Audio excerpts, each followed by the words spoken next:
Hey Puppers, welcome back to another book review. We have a guest here for our review today, Luna. She is probably going to run away pretty soon. There she goes. Today we're going to be reviewing book number 2 in the Redwall series by Brian Jacks called Mossflower.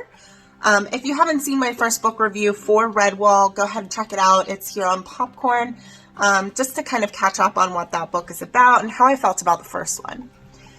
But for the second one here, a little bit of a review of the book itself. There is going to be some spoilers in this review, so if you haven't read the book and you really want to, I would recommend read it, throw this video in your to-be watch list, and then come back to it a little bit later. If you are watching this one to see the appropriateness of this book for your children, that's kind of more or less what I'm going to be talking about, and also to give you kind of an idea of age bracket of who I would recommend this book for. So a little bit of a review on the book, a synopsis. Basically, we have Martin, who is the hero character. He's mentioned a lot in the first book as this legend, so we finally get to meet the legend.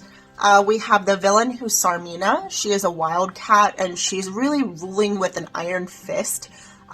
They don't like her at all. Her own people don't even like her. They think she's too harsh, she's too crazy.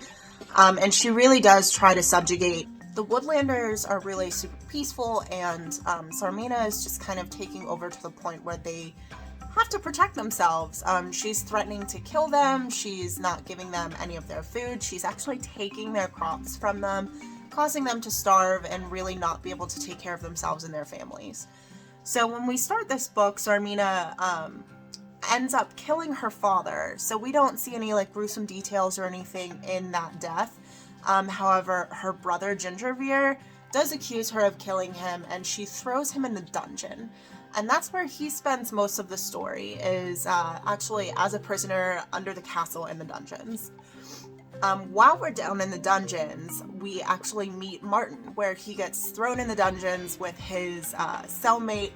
And forgive me if I pronounce it incorrectly or if I pronounce it differently than you. I've been saying Gonf. So some of the names are a little bit challenging for me to pronounce. I just kind of make it up in my head. That way it's a little bit easier for me to read through it without struggling through names. But he meets Gonf, who is a mouse thief. And they kind of get to know each other while they're in the cells. And they end up breaking out. So that's kind of our crew, for the most part, is Martin and Gonf, and then we bounce back and forth to Gingerveer and how he's communicating with Mossflower and trying to help them overthrow his sister. So throughout this story, we're really following several different characters. Mainly, of course, Martin, who's our main protagonist, decides that he needs to find someone that's going to help the Woodlanders overthrow Sarmina.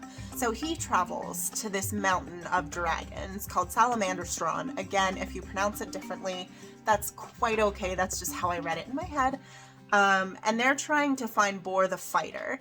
So Boar the Fighter, in Martin's mind, is their only hope at beating Sarmina. So he goes on this quest. And of course, this is Brian Jacks' famous writing style, that there's a lot of adventure, a lot of quests. So would you recommend this for kids? I would say yes. Now, I wouldn't give this to somebody who might still be very immature or very afraid of darker imagery, because there are a lot of really dark moments in this book. There is death. A lot of the characters do die. There's war in this book. So the Woodlanders are going against Sarmina in this big elaborate war to try and win their freedom. So if that's something that you feel your child can handle, in the sense of some characters don't make it to the end, there's not a lot of bloody, gory scenes, but there is death, so that can be a really sensitive subject for a lot of readers. But the quest and the friendship and even the little bit of romance that's in there is very kid-friendly, and it does have a really great theme in there of fighting for what you believe in, and really that good overcomes evil every time. So one of my favorite parts in this book is when Martin and Gonf are traveling and they end up going to Salamanderstron. They do find Boar the Fighter, and he is no holds barred. He's an old battle axe, and he actually teaches Martin how to fight. He believes Martin is destined to save the Woodlanders. There's a prophecy in the cave. Learning how to fight and learning how to defend yourself, he makes Martin an awesome sword, and really just teaches him how to come into his own to be the warrior that he's destined to be. I would say that's one of my favorite parts. That is also the part where Boar the Fighter gives Martin this idea and this confidence to go forth and to fight and to save his countrymen and to save his land. But Boar does not make it back. So he is left with this dying breath of confidence and, you know, tell my family I love them type moment. And it's just really, really special. And, you know, Martin gains a lot of new friends in this moment that help him, that really guide him on his journey, on his destiny. Now, what are some parts that I don't really like about the book? These parts, honestly, are to no fault of the book, but more of my own fault. And the reason being, Brian Jacks was born in the 1930s in Liverpool, England. For anyone that knows anything about Liverpool, they have very, very strong accents. And Brian was actually a dock worker, he was a truck driver, police officer, so he did all of these different things that involved a lot of slang, I suppose. So it would be very much a certain dialect used for him, which comes across in his writing. So there is another main character who is a mole, I believe. Yes, Denny the Mole. And he has a very interesting dialect, which I can imagine comes across as very Liverpool, very dock worker from the 1930s. For me, it was very difficult to read. I often skipped over a lot of it just because I couldn't even comprehend how to pronounce some of these words. I tried to sound it out.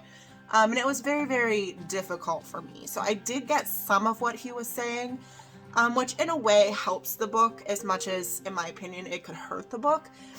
So hurting it because I miss out on a really cool character. You know, he's a part of the gang, he's a part of Martin's crew, which obviously means that he's an interesting character that we want to learn about, we want to read about, and we want to follow them on their journey.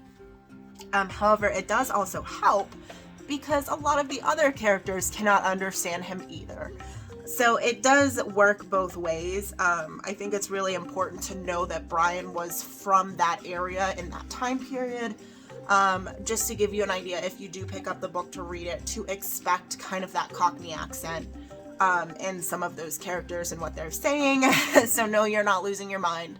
It is a little challenging to read, especially if you're from the US and you're not necessarily exposed to that type of accent often. So it can be a bit challenging to read.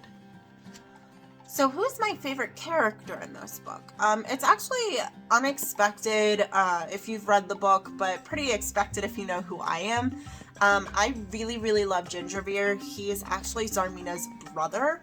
Zarmina, again, is the evil overlord that's trying to rule everything with the Iron Fist, and she just refuses to bend. She will break before she bends. Gingerveer is her brother. So her brother actually accuses her of killing their father, and she throws him in the dungeon where he spends most of the story. While he's down there, he is actually plotting his escape and plotting how he can help the Woodlanders.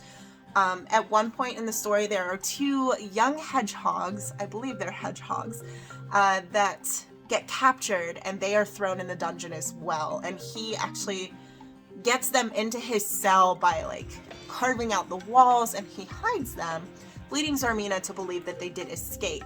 However, he's hiding them, and then whenever they do finally all escape, the two hedgehogs essentially lead him back to their village where he is explaining all of these different things to really try and help them succeed in whatever they need to do. He gives them a lot of intel on his sister and just different things that they can do to win this war. I think that he's a very interesting character because you see he is the exact opposite of his sister. And I do believe, now you can correct me in the comments if I am wrong, but I do believe he also makes an appearance in Redwall where he helps Matthias as well. So we do see that nice connection of him helping multiple hero characters. I would say this book is really great for a lot of people of all ages. So if you're okay with some darker imagery for your children, this is definitely great for like preteen readers. 11, 12, I would say, are mature enough at that time that they can definitely experience some of the hardships in this book without being too scared or taking it too terribly personally. But it's also really great for just adult readers that want to relive that magic and the fantasy of childhood. And, without all of the things that a lot of modern fantasy books have. So it's a really great throwback to something that's rather wholesome, friendship, and love wins at the end of the day. Let me know what you're reading in the comments down below and what book review I should do next. And look forward to more of the Redwall series because I do plan on continue reading it. I might combine some of them in the upcoming future here, read a couple and do a review on a few books all at once. Let me know what you think. What's your favorite Mossflower book, or Redwall book rather? Let me know in the comments down below, and I'll see you guys for the next review. Toodles!